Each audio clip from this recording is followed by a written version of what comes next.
지난 월요일 저녁에 중요한 모임이 한 가지가 있었습니다.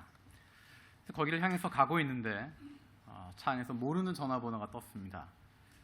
저는 보통 모르는 전화번호가 뜨면 잘 받지 않습니다. 왜냐하면 한국에서 경험 있으신 분은 아시겠지만 전화를 받으면 반가운 목소리로 대출을 받으라거나 다른 걸 구입하라거나 경품에 당첨됐다거나 또 워낙에 이상한 전화들이 많기 때문에 잘 모르는 전화 받지 않습니다. 근데 그 순간에는 제가 모르는 전화번호지만 그 전화를 받았습니다.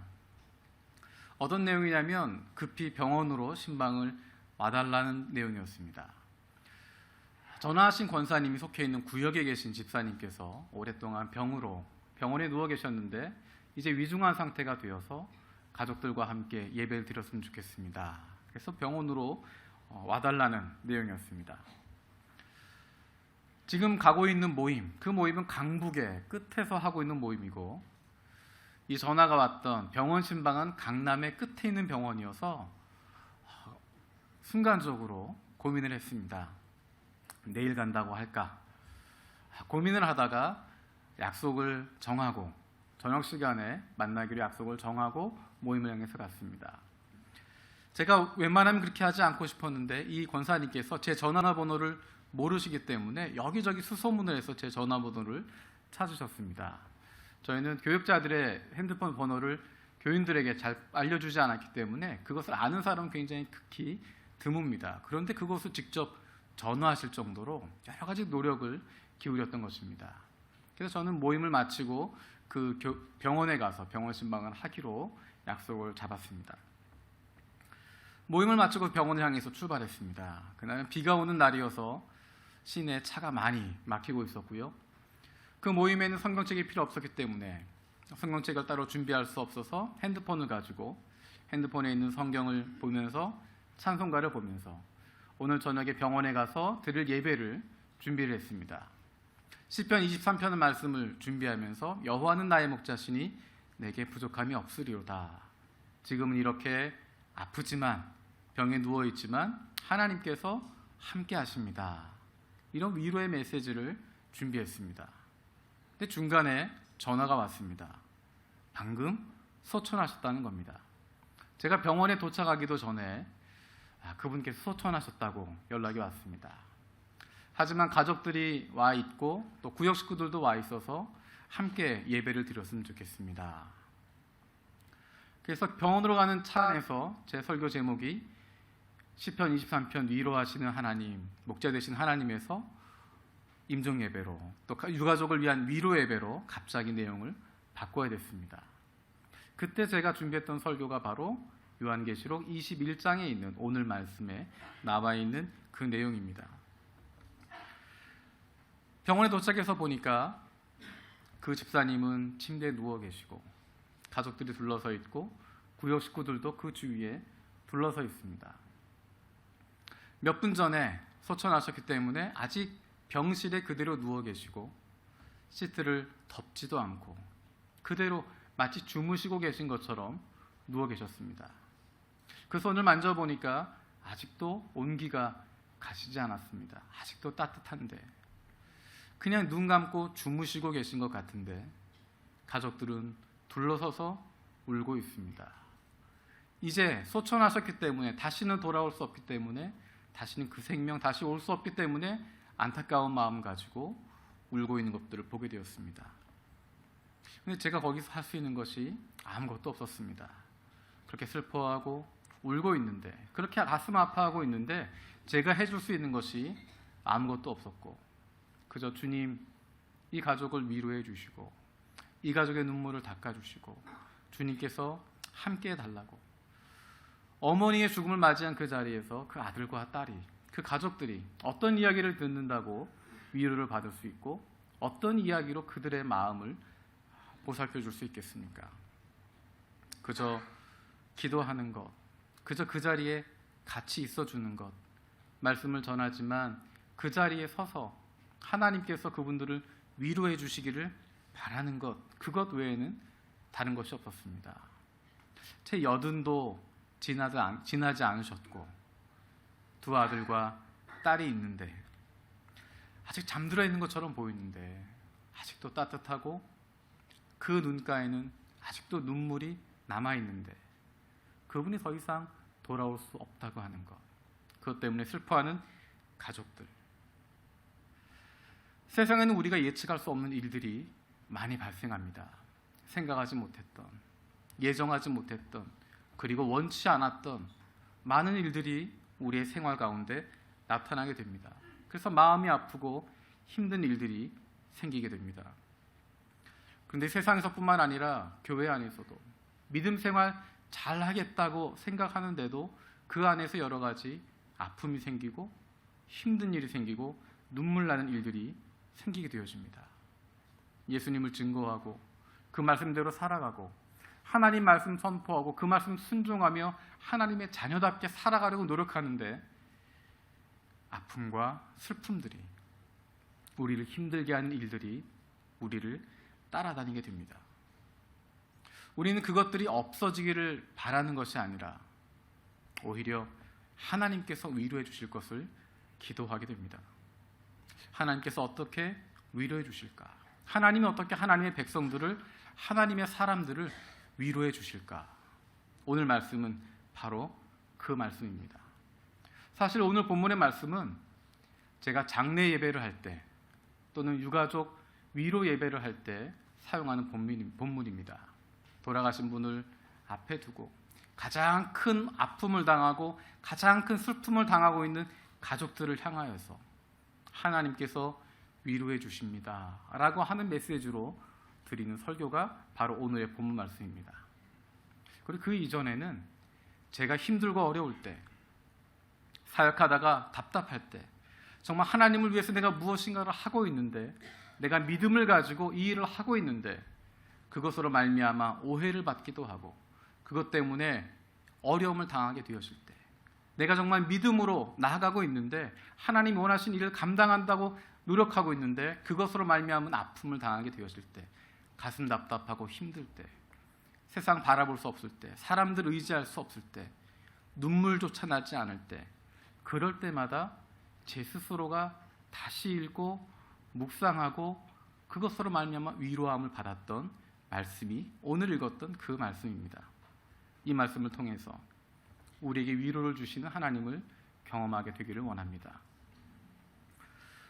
어떻게 하나님께서 그의 자녀들을, 그의 백성들을 위로하시는가? 첫 번째로 하나님께서 친히 그들과 함께 하시겠다라고 이야기합니다.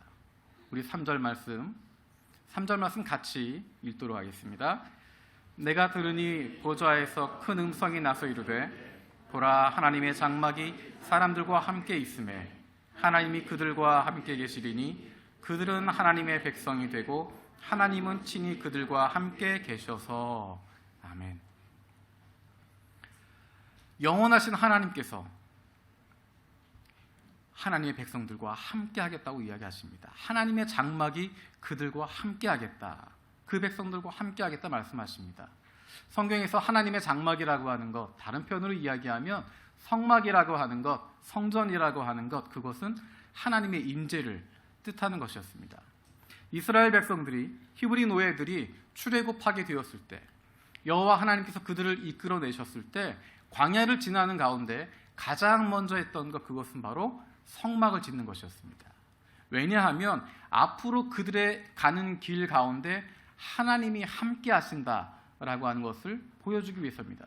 하나님께서 그저 모세로 가는 지도자를 통해서 그 사람만 보고 가라는 것이 아니라 하나님이 함께 하신다, 하나님이 이스라엘 백성과 동행하신다, 너희들은 고아가 아니다, 너희들은 버려진 것이 아니다, 하나님과 함께 한다고 하는 것을 보여주기 위해서 하나님의 거하시는 곳, 텐트를 만들게 되었습니다.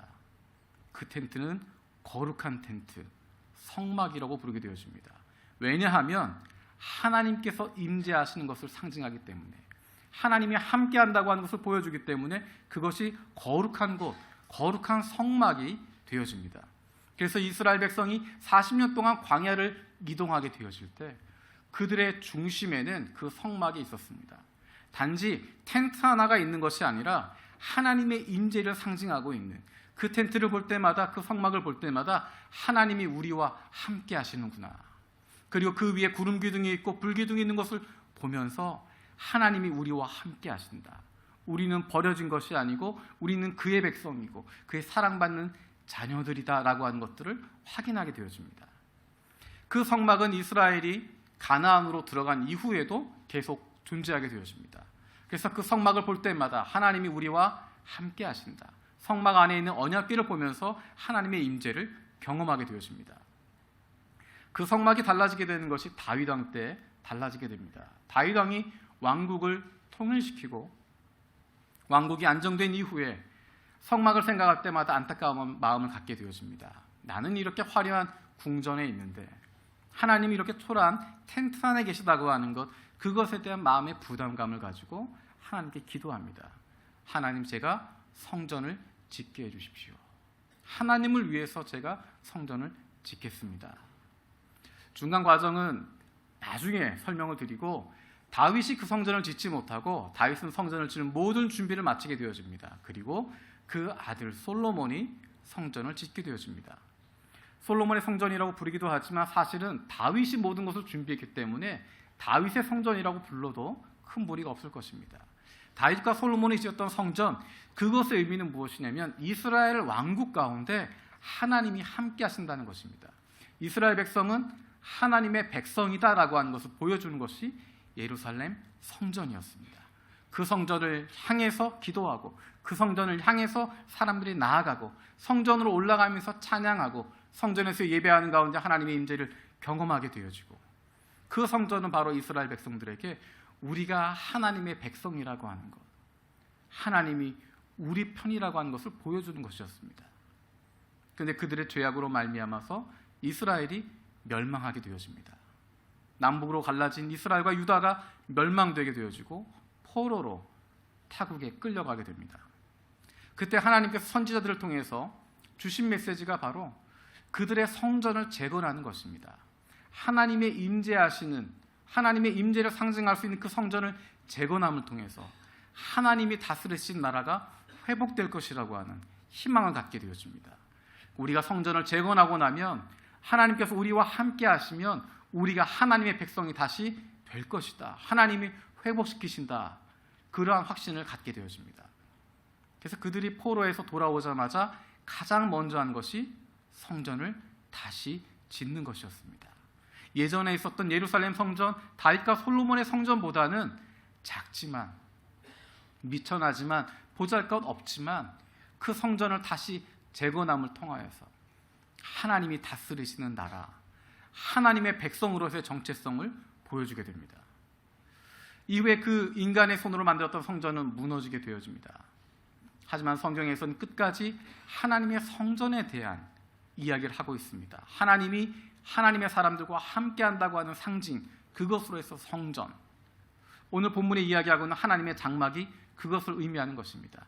하나님이 이전까지는 성막의 모습을 통하여서, 인간의 손으로 지은 성전의 모습을 통하여서 하나님이 함께 하신다라고 하는 것을 보여주었지만, 이제 하나님의 장막이 그들과 함께 하셔서 하나님이 그들과 함께 동거하신다는 것입니다. 함께 존재하게 되어지고, 이제는 하나님의 백성과 하나님이 얼굴을 마주하고 볼 수 있게 되어진다는 것입니다. 이 얼마나 놀라운 장면이겠습니까? 이 땅에서 볼 수 없었던 그 하나님과, 우리가 만날 수 없었던, 얼굴을 볼 수 없었던 그 거룩하신 하나님과 우리가 만날 수 있다는 것입니다. 얼굴과 얼굴을 마주할 수 있다는 것입니다. 그 손을 붙잡을 수 있다는 것입니다. 이스라엘 역사를 통해서 약속되었던 그 약속이 마침내 실현된다라고 이야기하시는 것입니다. 그곳에 가면 우리가 그렇게 보고 싶었던 하나님을 만나게 될 것이고, 우리가 육신으로, 이 땅에 육신으로 남아서 볼 수 없었던 그분을 경험하게 되어지고, 우리가 그토록 만나길 원했던 예수 그리스도를 만날 수 있는 그 복을 누리게 되는 것입니다. 저는 기대합니다. 얼굴과 얼굴을 마주하고 주님을 만나는 그날, 하나님을 만나는 그날, 제가 마음속에 그리고 있었던 예수님, 그분을 만나게 될 겁니다. 어떤 모습일지는 잘 상상이 되지 않지만 어쨌든 제 마음속에는 예수님의 모습, 그분이 머리가 길까, 머리가 짧을까, 그런 것은 모르겠지만 아마도 제가 하늘나라에 가서 예수님을 보면 바로 알아볼 수 있을 것 같습니다. 많은 사람들 가운데 그 가운데 서 계신 예수님을 보면서 저분이 바로 예수님이구나 알아볼 수 있을 것 같습니다. 그런데 제가 그분을 찾기 전에, 제가 예수님을 찾아서 저분이 예수님이구나 라고 하기 전에 아마도 예수님이 저를 먼저 찾으실 것 같습니다. 나의 목자 되신 주님께서, 나의 목자 되신 주님께서 내 이름을 아시고 그 양 한 마리 한 마리를 아시고 그의 이름을 불러주신다고 말씀하신 것처럼 이제 그곳에 가게 되어지면 나의 목자 되신 예수 그리스도께서 나의 이름을 불러주시고 수고했다, 고생했다 이야기해 주실 것입니다. 더 이상 나 혼자라고 생각하지 않고, 더 이상 고아처럼 느껴지지 않고, 더 이상 혼자 싸워가는 것이 아니라 어느 곳에 가든지 주님과 함께 동행하게 될 것입니다. 이 땅에 살아가는 동안에 주님이 나와 함께 하신다라고 믿고 있지만 그 손 붙잡을 수 없었고 그 눈 쳐다볼 수 없었던 그 안타까움들이 이제는 예수님 손 붙잡고 어느 곳에 가든지 함께 가게 되어지고 예수님과 눈을 마주치고 내가 어느 곳에 가든지 그 눈을 떼지 않는 그 주님의 모습을 우리가 보게 될 것입니다. 그것을 우리가 발견하게 될 것이고 얼굴과 얼굴을 마주하게 될 것입니다. 죄인으로서는 생각할 수도 없었던, 죄 때문에 하나님 앞에 나아갈 수도 없었던 존재였는데 이제 우리가 그 하나님께 나아가서 그 얼굴을 마주하고 그 손을 붙잡고 그분과 함께 만남을 하게 될 것이라는 것입니다. 하나님께서 그의 자녀들을 어떻게 위로하시는가? 두 번째는 하나님께서 그 눈에서 모든 눈물을 닦아주시겠다 말씀하십니다. 4절 말씀입니다. 4절 말씀 같이 읽겠습니다. 모든 눈물을 그 눈에서 닦아주시니 다시는 사망이 없고 애통하는 것이나 곡하는 것이나 아픈 것이 다시 있지 아니하리니 처음 것들이 다 지나갔음이로라. 아멘. 다시는 사망이 없고 애통하는 것이나 곡하는 것이나 아픈 것이 다시 있지 아니할 것이다. 이 상황을 이해하기 위해선 요한계시록에 쓰여져 있는 상황을 알 필요가 있습니다. 요한계시록은 노스트라다무스의 묵시록처럼 미래에 일어날 일들을 예언해 놓은, 미래 몇 년도에 어떤 일이 일어날 것이다, 그것을 이야기해 놓은 그 책이 아닙니다. 물론 요한계시록을 통해서 우리가 발견할 수 있는 부분들이 많이 있겠지만 요한계시록에 쓰여진 것은 분명한 그 편지를 받게 되어질 대상들이 있습니다. 허공에 쓰여진 것이 아니라 그냥 2000년 뒤에 사람들이 있어 쓰여진 것이 아니라 요한계시록은 그 요한계시록을 받게 되어질 사람들을 대상으로 하고 그들을 위해서 쓰여졌다는 것입니다. 요한계시록은 누굴 위해서 쓰여졌는가? 우리가 잘 아는 것처럼 앞에 나와 있는 7교회의 모습들이 나옵니다. 초대교회의 모습들, 초대교회에 있었던 1세기, 2세기에 있었던 그 교회들을 향해서 이 편지가 쓰여지고 있습니다. 다음에 기회가 생기면 요한계시록에 대해서 자세히 같이 나누어 보겠지만 요한계시록은 단순히 묵시록이 아니라 서신서로 되어져 있습니다. 편지로 되어 있다는 것입니다. 보내는 사람이 있고 받는 사람이 있습니다. 그 내용들을 쓴 이유가 있다는 것입니다. 편지를 받을 사람들, 이 요한계시록을 받을 사람들을 생각하면 이 내용들이 좀 더 잘 이해가 될 수 있습니다. 이 7교회 사람들, 소아시아에 있었던 이 7교회 교인들의 모습을 우리가 생각해 볼 필요가 있습니다. 그들은 로마의 압제 가운데, 그 통치 가운데 있었습니다. 예수 믿는다고 하는 것, 그것 때문에 아픔을 당하고 예수 믿기 때문에 고난을 당하고 핍박과 환난을 당하는 그런 상황 가운데 있었던 사람들이 바로 그 교인들이었습니다. 예수 믿지 않으면, 예수 모른다 하면 유대 공동체에서도 받아주고 로마에서도 받아줄 수 있는데 예수를 믿기 때문에 유대인의 공동체에도 들어갈 수 없었고 유대 회당에서 쫓겨나게 되어지고 다시 그 모임 가운데 들어갈 수 없는 사람들이 되었습니다.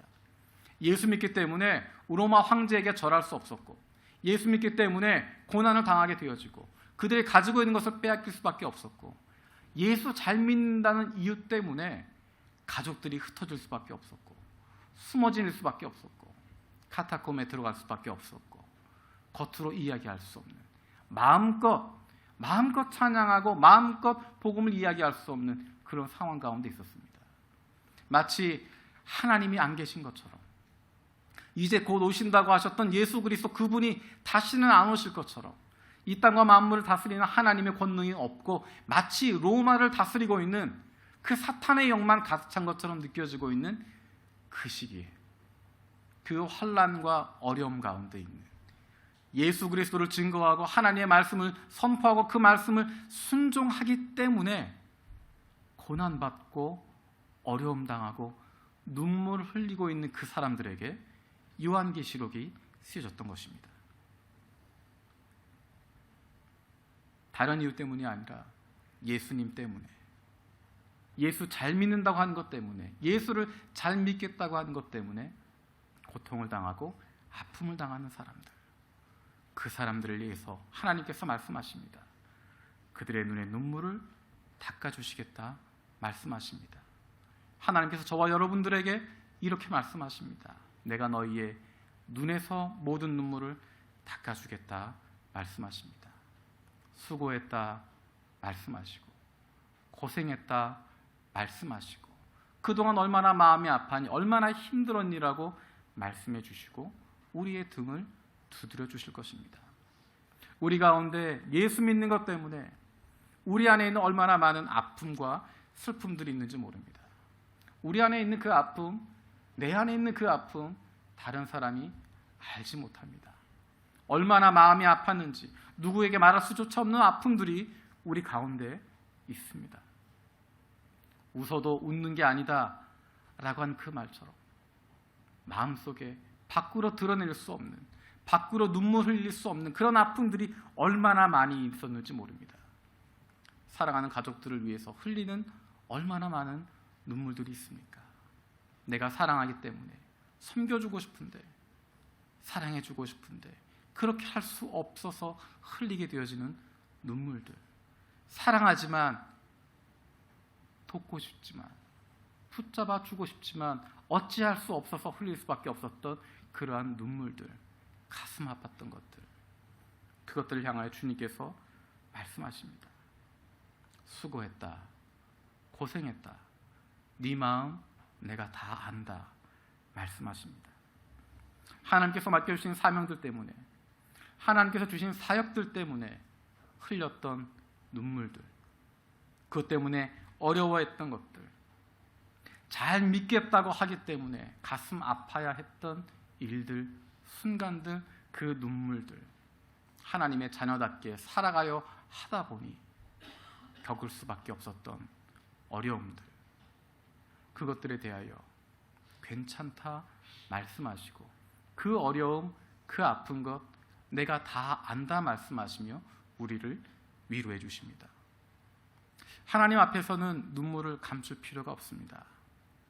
사람들은 내가 눈물 흘리면 여러 가지 의미로 해석하게 되어지고 내가 마음 아파하는 것 보이면 자기 마음대로 해석하게 되기 때문에 사람들 앞에서 마음대로 울 수도 없고 마음대로 그 슬픔, 그 어려움 표현할 수도 없습니다. 마음에 있는 힘들고 어려운 것들을 막 밖으로 말을 내어 뱉는 순간 그것들은 오히려 오해가 되어지고 나를 더 힘들게 하는 문제로 다가오기 때문에 아무 말 못하고 아무 눈물 흘리지 못하고 답답한 가운데 있는 경우가 얼마나 많은지 모릅니다. 제가 이 말씀을 장례 예배 때 전한다고 이야기를 했습니다. 장례 예배를 할 때 꼭 제가 하는 이야기가 있습니다. 가족들에게 이야기합니다. 마음껏 우시라고 이야기합니다. 교회를 좀 다니는 분들이 하는 아주 잘못된 이야기가 있습니다. 예수 믿는 가정에 어머니가 돌아가시면 슬퍼하고 있는 가족들에게 어머니가 좋은 데 가셨는데 왜 우냐라고 호통을 치는 분들이 계십니다. 어머니가 부활하실 건데 부활하면 다시 만나게 될 텐데 그 소망이 있는데 왜 우냐라고 하시는 분들이 계십니다. 저는 거기에 동의하지 않습니다. 조금 전에 말씀드렸던 80도 안 되신 그 어머니가 돌아가신 모습을 보면서 그 자녀들이 믿음이 없어서 눈물을 흘리겠습니까? 그 자녀들이 부활을 몰라서 눈물을 흘리겠습니까? 부활을 믿고 있지만 이제 곧 다시 만날 것 알고 있지만 그럼에도 불구하고 지금 그립기 때문에, 지금 헤어진 것 슬프기 때문에 눈물을 흘리는 것입니다. 믿음이 없어서 눈물을 흘리는 것 아닙니다. 믿음이 없기 때문에 탄식 안 하는 것 아닙니다. 믿음이 있기 때문에 내 눈물의 의미를 정확히 아시는 하나님이 계시기 때문에 마음 놓고 눈물을 흘릴 수 있는 것입니다. 잠깐 사랑했던 사람이 멀리 떨어져도 눈물이 나는데, 슬퍼할 수밖에 없는데, 그리워할 수밖에 없는데, 한평생 함께 살았던 사랑하는 사람이 이 세상을 떠나게 되었을 때 그리워할 수밖에 없고, 슬퍼할 수밖에 없고, 눈물을 흘릴 수밖에 없습니다. 여러분 주변에 그런 사람이 있다고 한다면 마음껏 울 수 있게 해주십시오. 마음껏 울 수 있도록 내버려 두십시오. 그렇게 울고 나면, 그렇게 눈물을 흘리고 나면, 그러고 나면 하나님께서 그 마음에 위로함을 허락해 주십니다. 그 눈의 눈물을 닦아주시는 것입니다. 우리가 이 세상 살아가면서 겪게 되어진 수많은 눈물 나는 사건들이 있습니다. 가슴 아픈 일들이 있습니다. 그것들 마음속에만 그냥 묻어두는 것이 아니라, 내가 말 안 하고 입 다물고 가만히 가지고 있어야지, 내가 다른 사람들 앞에서 눈물 흘리지 말아야지, 그것이 아니라 이제 하나님 앞에서 마음 놓고 눈물 흘리시고, 마음 놓고 하나님 앞에 그 힘들었던 것들, 어려웠던 것들 다 내어놓는 것입니다. 사람들에게 하는 것이 아니라, 사람들 앞에 우는 것이 아니라, 사람들 앞에 내 마음 탄식하는 것이 아니라, 하나님 앞에 마음껏 우시고, 마음껏 속 안에 있는 깊은 것들, 힘들고 어려운 것들 마음껏 다 내어놓을 수 있는 여러분들 되시길 바랍니다. 그러면 그 눈의 눈물을 닦아주시는 하나님께서, 우리의 눈의 눈물을 닦아주신 그 하나님께서 우리의 눈의 눈물을 닦아주시고 참된 위로를 우리에게 허락해 주십니다. 그 주님의, 우리 눈의 눈물을 닦아주시는 하나님의 위로하심이 저와 여러분들과 함께 하시길 원합니다. 하나님께서 그 자녀들을 어떻게 위로하시는가? 세 번째는 하나님이 우리와 늘 함께 하신다는 것입니다. 제가 조금 전에 이야기했던 하나님의 장막이 사람들과 함께 한다, 하나님이 그 눈의 눈물을 닦아주신다, 이것들은 우리가 죽은 다음에 펼쳐지는 것이 아닙니다. 죽어야만 하나님의 장막이 우리와 함께하고, 죽어야만, 이 세상을 떠나야만 그 하나님이 우리의 눈의 눈물을 닦아주신다? 그렇지 않습니다. 영생은 죽은 뒤에 받는 것이 아닙니다. 영생은 우리가 죽은 다음에 받을 수 있는 보험이 아닙니다. 살아있는 동안에 열심히 노력하고 열심히 공덕을 쌓아놓으면, 열심히 신앙생활을 하면, 죽고 나면, 이 세상 떠나고 나면 그때 영생이라고 하는 보험금을 타게 되는, 그것이 아닙니다. 영생은 이 땅 위에서부터 누리게 되는 것입니다. 영생은 이 땅 위에서부터 우리가 경험하게 되어지는 것입니다. 제가 마일리지 카드가 있습니다.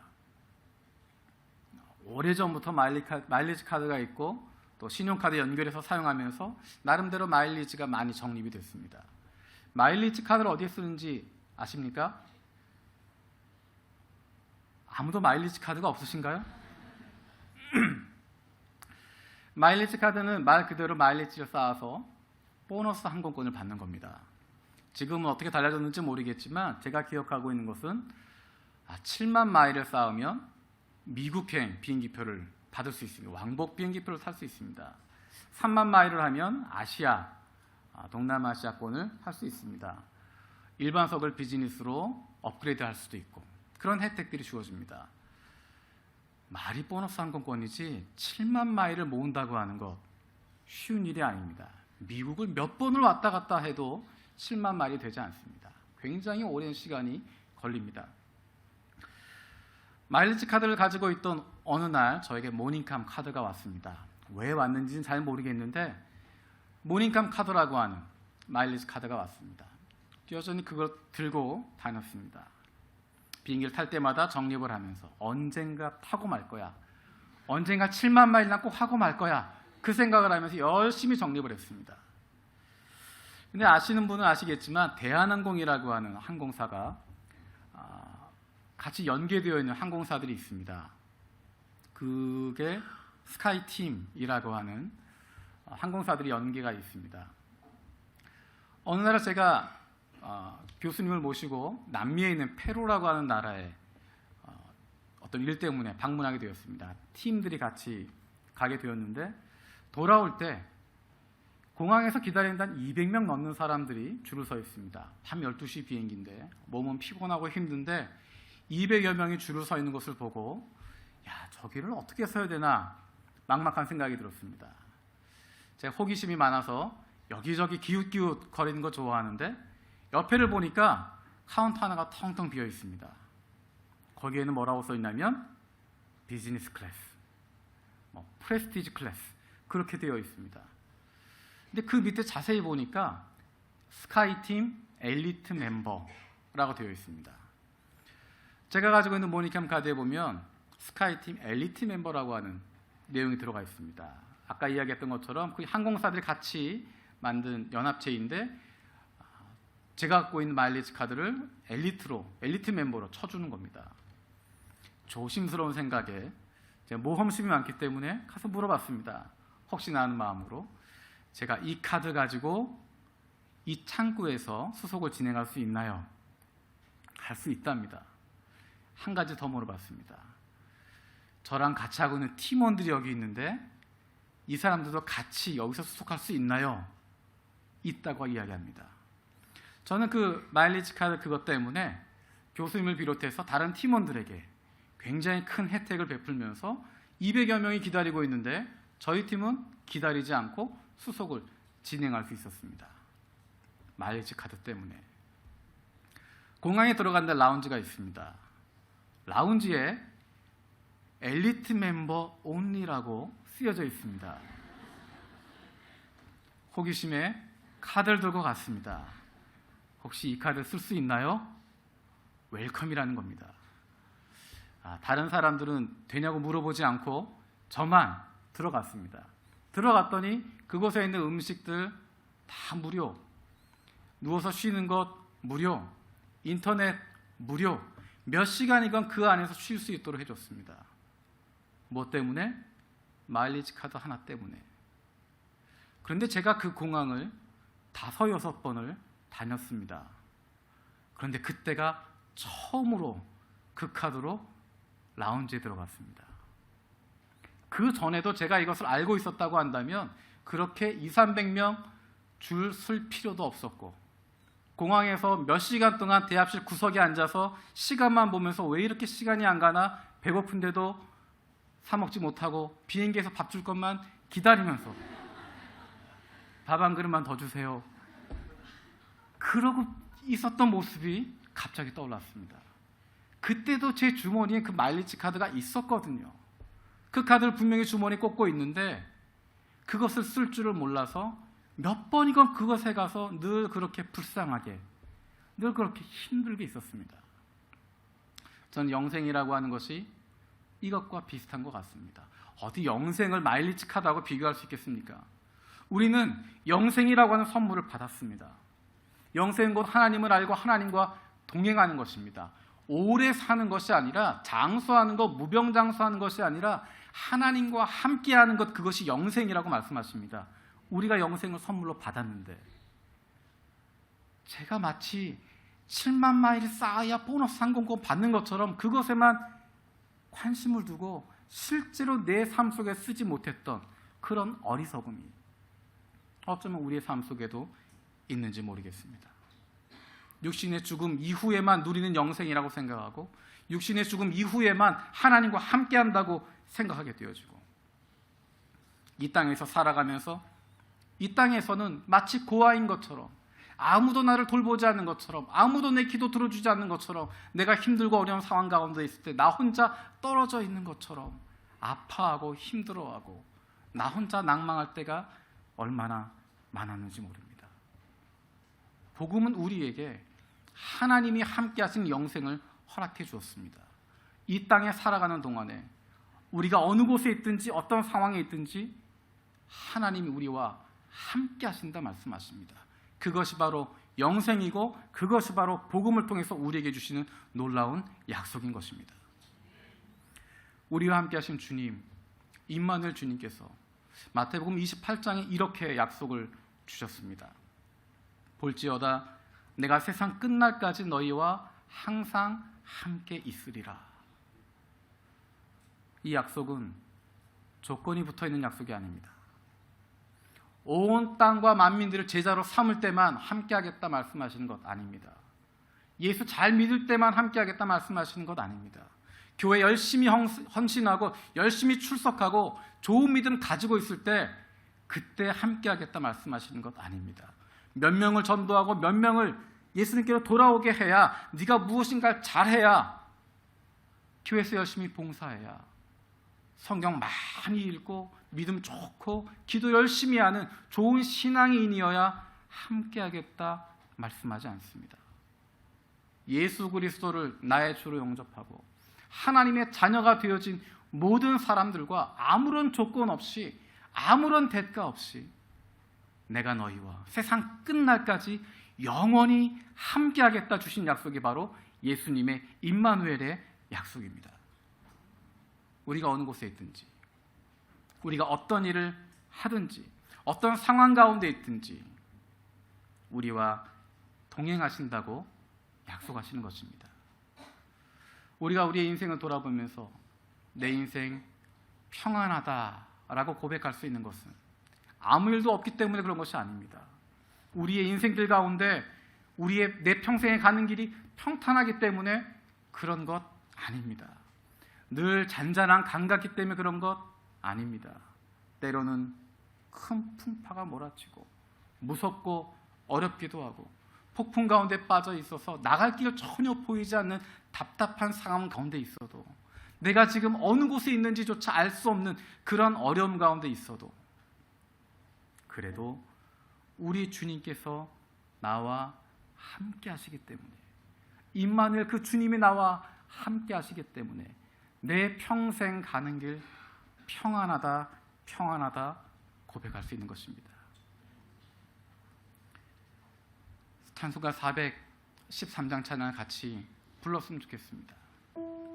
내 평생 가는 길 순탄하여 늘 잔잔한 강 같든지, 큰 풍파로 무섭고 어렵든지 나의 영혼은 늘 편하다. 우리의 가는 인생길 가운데 늘 잔잔하고 늘 부드럽고 늘 편안하기 때문에 평안하다 고백하는 것이 아닙니다. 어떤 상황이 펼쳐져도, 내가 눈물 나는 상황이 있어도, 눈물 날 수밖에 없고 환난이 있고 가슴이 무너지는 순간이 있어도, 그래도 하나님이 내 손 붙잡고 계시기 때문에, 지금은 힘들고 어렵지만 하나님께서 내 눈의 눈물을 닦아주실 것 믿기 때문에, 그 하나님이 나 모른다 하지 않기 때문에, 그분이 나와 함께 하시기 때문에 평안하다 고백할 수 있습니다. 우리 시간 기도하는 마음으로 같이 찬양하겠습니다.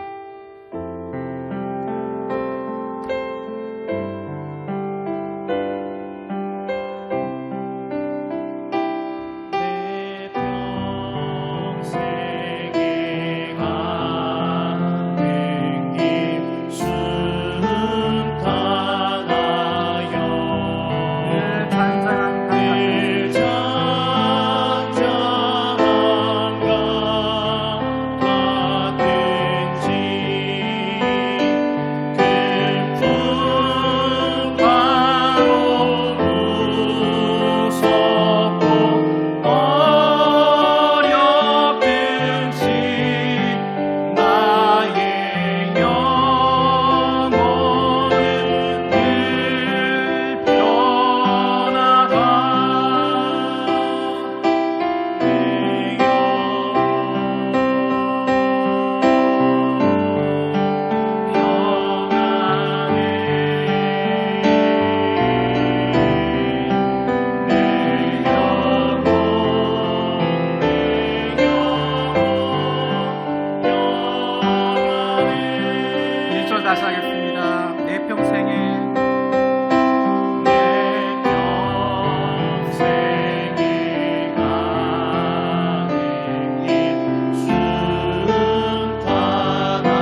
마음 앞에 놓여 있는, 내 앞에 놓여 있는 풍파와 폭풍들, 눈물 나는 상황들, 말할 수 없는 아픔이 있는 그 상황들, 사람들 앞에 이야기할 수 없지만, 사람들 앞에 눈물 흘릴 수 없지만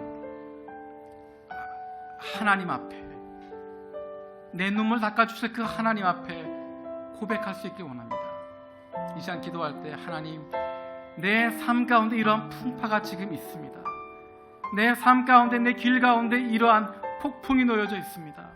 이러한 마음 아픈 일들이 있고, 이런 눈물 나는 일들이 있고, 이런 가슴 아픈 상황들이 내 앞에 놓여 있습니다. 사람들에게 말할 수 없고, 사람들 앞에서 눈물 흘릴 수 없고, 괜찮다 이야기하지만 내 마음을 찌르고 있는 이 아픈 것들, 이 눈물 나는 것들 하나님께 내어놓습니다. 하나님께서 내 눈물의 눈물을 닦아주시고 위로하여 주시옵소서. 우리 하나님 앞에 함께 기도하겠습니다. 살아계신 아버지, 감사합니다. 아버지, 이 시간 기도하며 나아갑니다. 아버지, 우리 눈의 눈물 닦아주시는 하나님 바라보며 기도하며 나아갑니다. 고백하며 나아갑니다. 우리는 내 눈물 날 수밖에 없는 상황이 너무 많이 있습니다. 내가 예수 제대로 믿기 때문에, 열심히 믿는다고 하기 때문에, 열심히 주님 섬긴다고 했기 때문에, 헌신한다고 했기 때문에 이제 그것이 오히려 나에게 더 힘들게 되어지고, 오히려 그것 때문에 더 시험에 들게 되어지고, 오히려 그것 때문에 우리의 믿음이 무너졌던, 우리가 신뢰했던 그 상황들 때문에 더 믿음이 약해질 수밖에 없는 상황이 되어지고, 아버지, 가정들이 힘들어지고, 아버지, 친구 관계들이 무너지고, 아버지, 우리의 신앙인들이 무너지고, 아버지 하나님, 주님 그 상황 주님께 쌓으시고, 주님 우리를 위로하여 주시고 새롭게 하여 주시옵소서. 우리의 눈에 눈물 닦아주시는 하나님 앞에 내어놓아서 도와주시고, 기도할 수 있게 하여 주시고, 주께서 함께 하시면 경험하며 나가서 도와주니 아버지 역사하여 주시옵소서. 주님이 붙잡아 주셔야 되겠습니다. 주님이 치료하여 주셔야 되겠습니다. 주님이 위로하여 주시고 합니다. 하나님 함께 하여 주시옵소서. 하나님, 우리를 아버지 하나님 심판하는 사람이 아니라, 감독관이 되는 것이 아니라, 조사관이 되는 것이 아니라, 멀리서 바라보고 있는 것이 아니라, 채점자가 되는 것이 아니라, 힘들고 어려운 상황 가운데 우리 눈물을 닦아주시고, 우리의 손을 붙잡아 주시고, 우리 어깨를 붙잡아 주시는 그 주님을 기억하게 하여 주시옵소서. 우리를 위로하시는 그 하나님 만나게 되어주시고 원합니다. 우리를 붙잡아 주시는 하나님을 경험하게 되어주시고 원합니다. 날마다 삶 속에 비추는 것 중에 볼 누리게 하여 주시고, 임마누엘 하나님과 함께 할 수 도와주시니 아버지 역사하여 주시옵소서. 살아계신 아버지 하나님, 우리의 삶 속에는 우리가 뜻하지 않았던 일들이 일어납니다. 우리의 마음을 아프게 하고 힘들게 하는, 예수 그리스도의 증인이 되어지고 하나님의 말씀을 선포하고 그 말씀대로 살아가는 하나님의 자녀로 살아가기 때문에 겪게 되어지는 많은 아픔도 있고 슬픔도 있고, 세상에서 뿐만 아니라 교회 안에서도 수많은 아픈 일들, 폭풍 같은 일들, 풍파 같은 일들이 우리 앞에 펼쳐집니다. 하나님, 이것들이 지나가기를 기도하는 것이 아니라, 이것이 없어지기를 기도하는 것이 아니라, 이것들을 뚫고 지나가게 되어질 때 하나님이 나와 함께 하시는 것, 하나님으로 말미암아 위로함을 받고 힘을 얻게 되어지기를 원합니다. 폭풍 가운데 있지만, 풍파 가운데 있지만, 지금도 마음 아프고 가슴 아프고 힘든 그 일들 거쳐가는 가운데 있지만, 하나님이 나와 함께 하시기 때문에, 내 눈에 눈물을 닦아주시는 그 하나님께서 내 손 붙잡아 주시고 나를 품어주시고, 수고한다, 잘했다, 고생한다, 내가 네 마음 다 안다 위로해 주시는 그 하나님으로 말미암아, 임마누엘 하나님으로 말미암아 평안하다 고백할 수 있는 믿음의 사람들 되게 하여 주시옵소서. 하나님의 자녀들에게 주시는 그 놀라운 영생의 기쁨을 이 땅 위에서 마음껏 누리게 하여 주시고, 세상이 빼앗을 수 없는 평안, 세상이 상상할 수도 없는 그 놀라운 평안함이 우리 가운데 있게 하여 주시옵소서. 감사드리고 예수 그리스도의 이름으로 기도드립니다.